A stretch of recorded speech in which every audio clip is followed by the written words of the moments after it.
everybody! I am so excited about today's video on how to set goals in life and in business. And this is actually one of my favorite topics, so I'm really excited to be here. Do you struggle to set goals that you can actually stick to?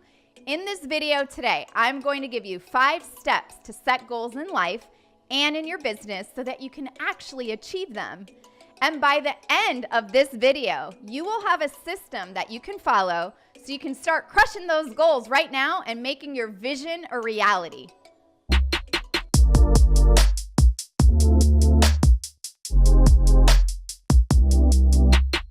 So let me tell you about point number 1 in setting goals.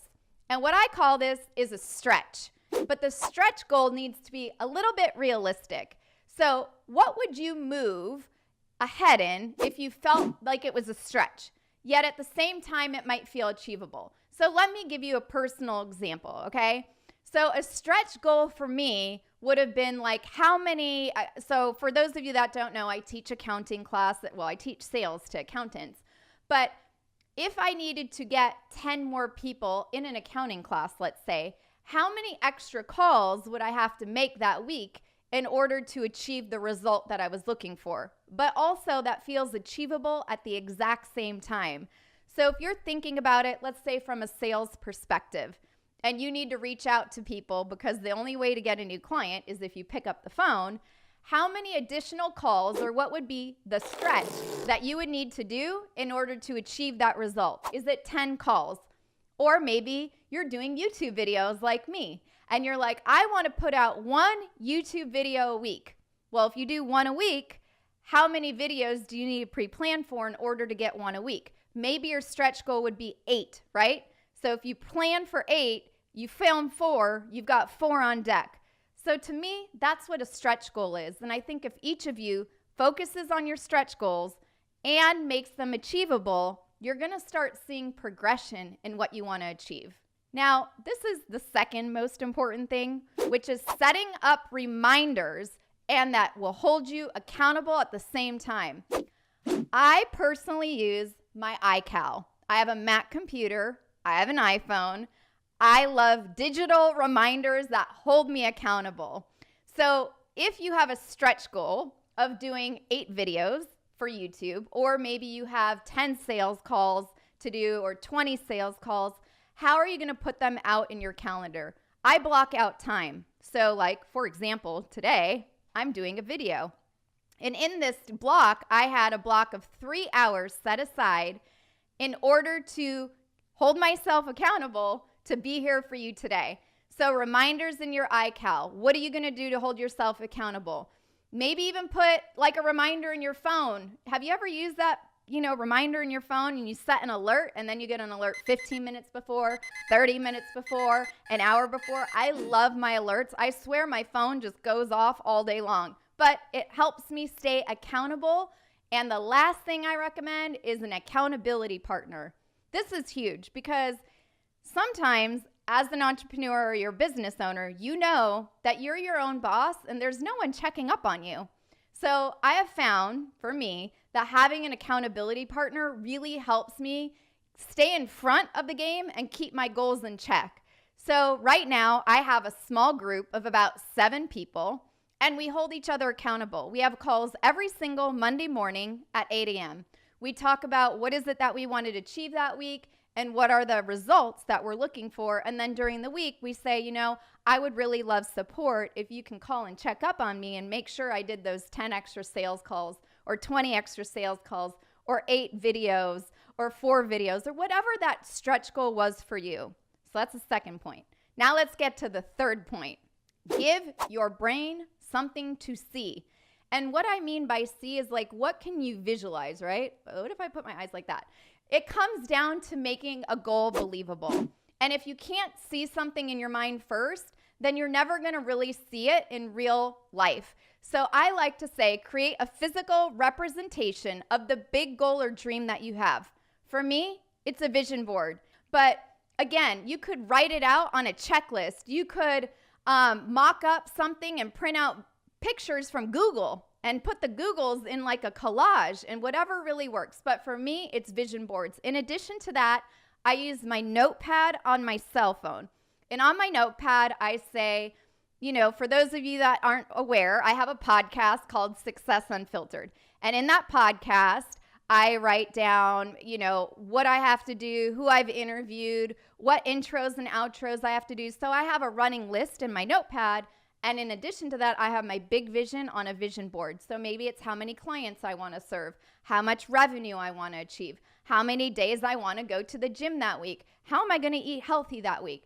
So I always say to get outrageous with this so you feel inclined. It's kind of like when you're a kid, who's played with clay? So it's kind of like when you do a vision board, you're playing with Play-Doh a little bit, and never underestimate the power of play to bring you closer to your desires.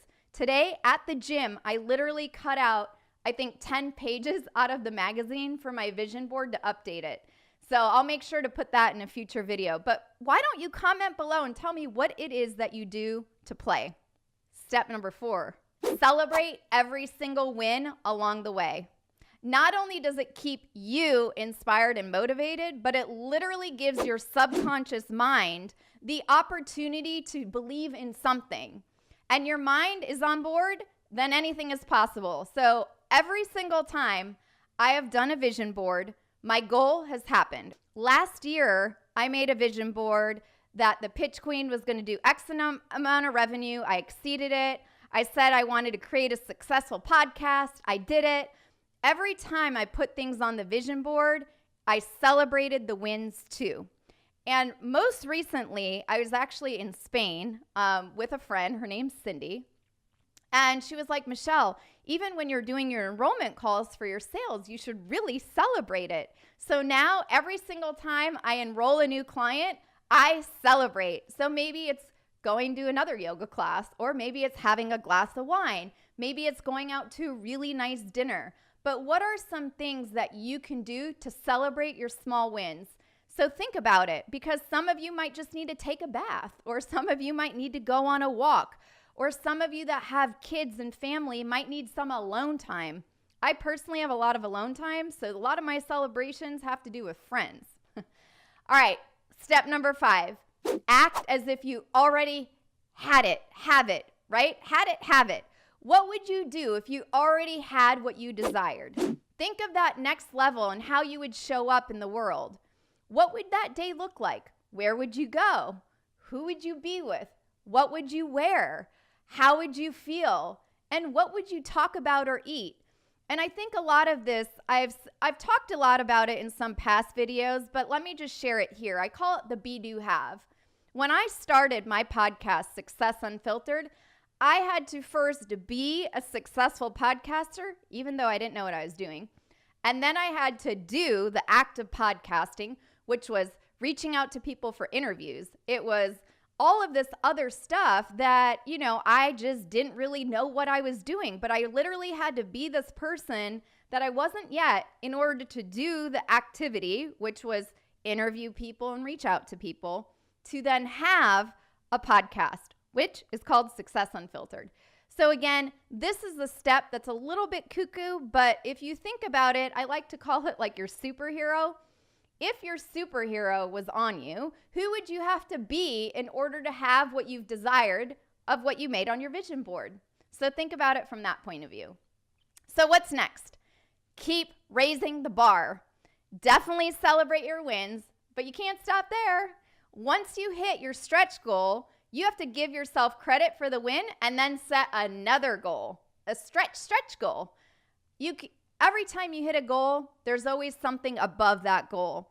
For me, it's like with working out, if it's 4 days a week and I completed it, maybe next week it's 6 days. Or like last week, I did like 6 interviews on Success Unfiltered. My goal was only 4, but I got 2 extra. So now I get to do 2 extra wins, and it was a stretch goal.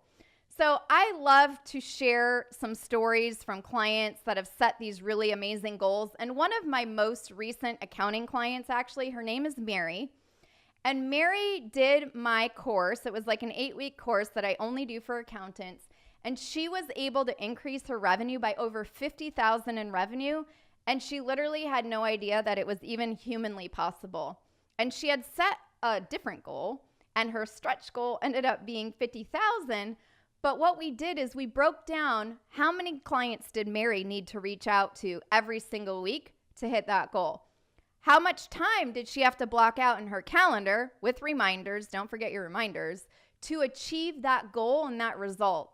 And at the end, if Mary can do it, all of you can do it. It's about getting organized and setting goals. So I have a goal setting few worksheets that follows what I just talked about. You can get it at thepitchqueen.com/goal setting and enter your email. I'll email it to you. It's totally free. And I would love to hear from more of you. So comment below, how do you currently set your goals? What works for you? So share with me below. And again, go to thepitchqueen.com/goal setting to get my free worksheet so you can start setting those stretch goals and achieving your goals and dreams.